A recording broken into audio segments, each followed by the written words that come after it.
कहा जाता है कि हर किसी व्यक्ति के जीवन में एक ऐसा पल आता है जब उसे सही गलत की पहचान भूल जाती है, या यूँ कहें उसे समझ नहीं आता कि उसे क्या करना चाहिए।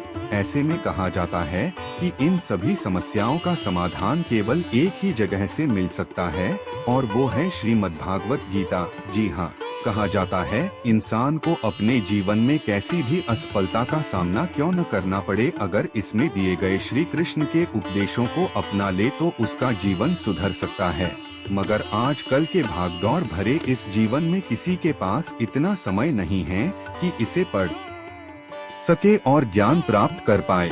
ऐसे में हम आपको अपनी वेबसाइट के माध्यम समय समय पर कई ऐसी नीतियों के बारे में बताते आए हैं। इसी कड़ी में आज हम आपको बताने वाले श्री कृष्ण द्वारा बताई गई कुछ ऐसी ही बातें जिन्हें समझना प्रत्येक मनुष्य के लिए बहुत लाभदायक साबित हो सकती हैं।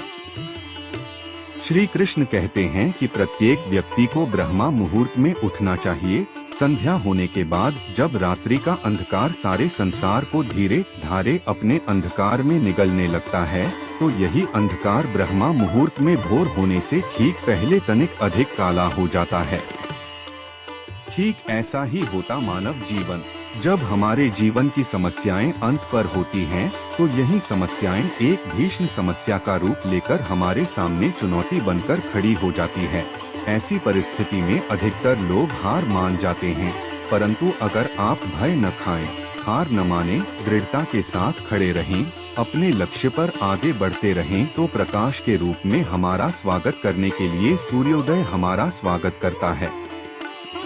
बरगद का वृक्ष जितना विशाल होता है उतना ही दृढ़ होता है। पतझड़ में वो सूख जाता है, परंतु दुर्बल नहीं होता, नहीं टूटकर गिरता है। मगर इनके विपरीत अगर दलदल में उपजे वृक्षों की बात करें तो वो दिखने में तो बहुत बड़े होते हैं। पतझड़ के आने जाने से उन्हें कोई फर्क नहीं पड़ता, वो सदा हरे भरे रहते हैं, परंतु इतने कमजोर भी होते हैं कि जलधारण के जरा से वेग से ही गिर जाते हैं। मगर क्या आपने कभी सोचा कि ऐसा क्यों होता है? इसका कारण क्या है? इसका कारण है जड़ें। जिसकी जड़ें दृढ़ भूमि में हो वो हर प्रकार की रीतियों को सह लेता है। इसके विपरीत जिसकी जड़ें दलदल में, वो अपने आप को उन जड़ों के अनुरूप दुर्लभ बना लेता है।